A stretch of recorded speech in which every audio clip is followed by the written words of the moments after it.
और यहाँ 11.5 वर्ष सजीव होकर के नंगे पैरों जगदम्बा के साथ, सीता जी के साथ और शेष लक्ष्मण के साथ भ्रमण किए होंगे, उसकी महिमा शब्दों में कहीं नहीं जा सकती। तो इस धाम का दर्शन तो महत्वपूर्ण ही है, पर यहाँ पर यदि चित्त सुधरता है, चित्रकूट हो जाता है। चित्त को यदि कूट कर निशेष कर दिया जाए, चित्त निर्मल और स्वच्छ और धवल हो जाए, तो ईश्वर का दर्शन हो जाता है।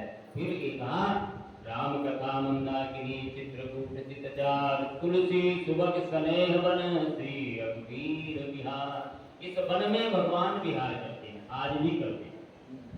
आज भी भगवान के दर्शन होते हैं। ये गारंटी के साथ कसम खा के गोस्वामी जी ने भी कहा है, चित्रकूट सब दिन बसत प्रभु सिय लखन समेत, राम नाम जप जाप कर तुलसी अभिमत दे। तुलसीदास जी कहते हैं कि राम नाम जप जाप कर, राम के नाम की कसम खा के कहता हूँ कि भगवान यहीं रहते हैं। आज भी बहुत सारे गोस्वामी तुलसीदास जी के बाद भी लोगों को भगवान के दर्शन होते रहे हैं। अभी भी इस कलयुग में भी भगवान के दर्शन होते हैं, जिन्हें श्रद्धा के साथ किया है। बहुत सारे प्रमाण हैं। तो ये अद्भुत भूमि है।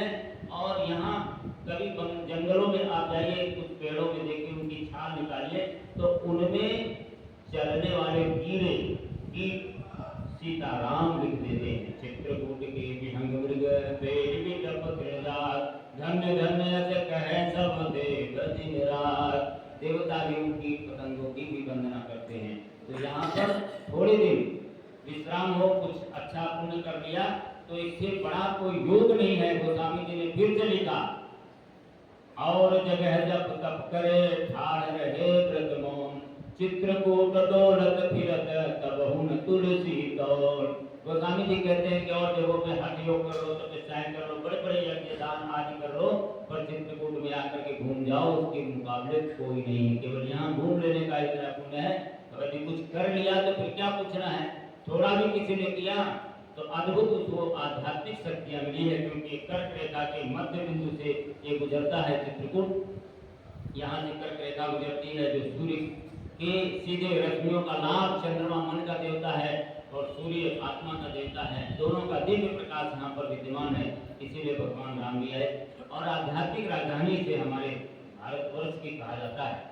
चित्रकूट की महिमा तो शब्दों में नहीं हो सकती, लेकिन यहाँ जो भाव के साथ रहते हैं, अपना भावना पवित्र हो जाती है। तो जैसे यहाँ के वन में भगवान का विहार होता है, वैसे हमारे हृदय रूपी वन में भी भगवान का विहार होता है। तो तीनों प्रकार की स्थूल और सूक्ष्म दोनों की पवित्रता की दृष्टि से यहाँ पर यदि आप भ्रमण करते हैं, रहते हैं, तो निश्चित रूप से इस आध्यात्मिक लाभ को प्राप्त करेंगे। गोस्वामी जी ने और एक बात कही, ये औषधि है। भाई रोगी ही तो दवा खाता है। भव भुजंग तुलसी नकुल रसत ज्ञान हरिवेद, चित्रकूट एक औषधि चितवत होत सचेत। गोस्वामी जी कहते हैं कि ये संसार का जो रोग है, वो हम लोगों जैसे तपस्वियों को भी तो लगता है। ऐसा थोड़ी है किसी को कम लगता है, किसी को अधिक लगता है। जब हम लोगों को भी ये काल सर्प डसता है तो विष हमारे भी चढ़ता है। जैसे नेवले को जब सर्प डसता है तो विष उसको भी चढ़ता है, लेकिन उसको एक जड़ी बूटी पता होती है, तो जाके सूंघ आता है, फिर लड़ता है। वैसे चित्रकूट एक औषधि, इस औषधि के रूप में हम लोगों के जीवन में काम आती है। हम एक बार चित्रकूट आ जाते हैं, थोड़ी आध्यात्मिक तपस्याएं कर लेते हैं, तो फिर हमारे अंदर उस संसार रूपी सर्प से लड़ने के लिए, काल रूपी सर्प से लड़ने की शक्तियां मिल जाती हैं। इसलिए इस औषधि के रूप में आई, वर्ष में एक बार आई। नित्य कभी 3 दिन का विश्राम किसी तीर्थ में करना अच्छा माना जाता है। और यहाँ मंदाकिनी और गायत्री, पयस्विनी, सरजू, इनका मिलन है राम घाट में, जहाँ भगवान का दर्शन हुआ है गोस्वामी जी को। और वहीं पर बगल में राघव प्रयाग है। भगवान ने इसे प्रयाग की महिमा दिया, अपने पिता का तर्पण किया उसी जगह पे और उसे प्रयाग बनाया। ये प्रयाग जैसा ही पुण्य ये देगा। भगवान तो कुछ भी कर सकते हैं। भगवान सारे कर्मों का अंतिम परिणाम तो भगवान की कृपा है, और भगवान ही चाहे तो वो तीर्थ बनता है। गंगा भी उन्हीं के चरणों से निकली है, तभी तो तीर्थ बनी। तो इस मंदाकिनी को भी उन्होंने उस जगह को राघव प्रयाग करके वो महिमा दिया है। तो चित्रकूट निश्चित रूप से अद्भुत और अद्वितीय है। आप सभी का गायत्री परिवार की ओर से गायत्री शक्तिपीठ में हार्दिक अभिनंदन है, स्वागत है। ये जहाँ पर बैठे हुए हैं युग ऋषि परम पूज्य गुरुदेव पंडित श्री राम शर्मा आचार्य, जो हमारे भारतीय संस्कृति के संस्कृत पुरुष के रूप में आए। जिस प्रकार से हमारे आदि गुरु शंकराचार्य ने 4 पीठें बना करके संपूर्ण दुनिया में भारतीय संस्कृति को पहुंचाने का लक्ष्य रखा था, लेकिन वो पूर्ण नहीं हो सका। वो चारों पीठें, चारों धाम हमारे वो लक्ष्य को पूरा नहीं कर सके। आचार्य श्री ने इसको अनुभव किया और पहले 24 की संकल्पना की, फिर 254 के अपने हाथ स्थापना किया।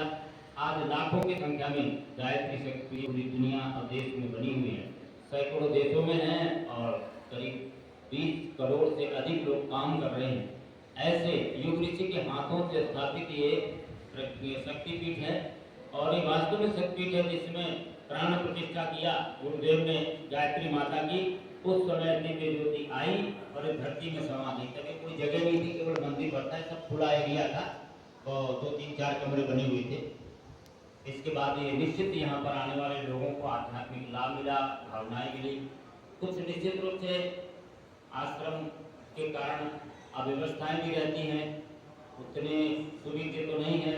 उस समय भी वही भावना थी, राम जी के समय भी अनगढ़ लोग ही थे, इसीलिए भगवान राम के पास आए, प्रेम तो था, भावनाएं तो थी, लेकिन उनकी कुछ मजबूरियां थी। तो उन्होंने एक ही बात किया, नाथ हमारी है सेवकाई, ले हुन भूषण वसन चुराई। हमने आपका कोई सामान नहीं चुराया है, मेरी सेवा की वजह। हमारे पास और कुछ था नहीं, पर हमने आपकी ये सेवा की। ये यहाँ के बनवासी राम जी से कह रहे, राम जी इतने प्रभावित हुए।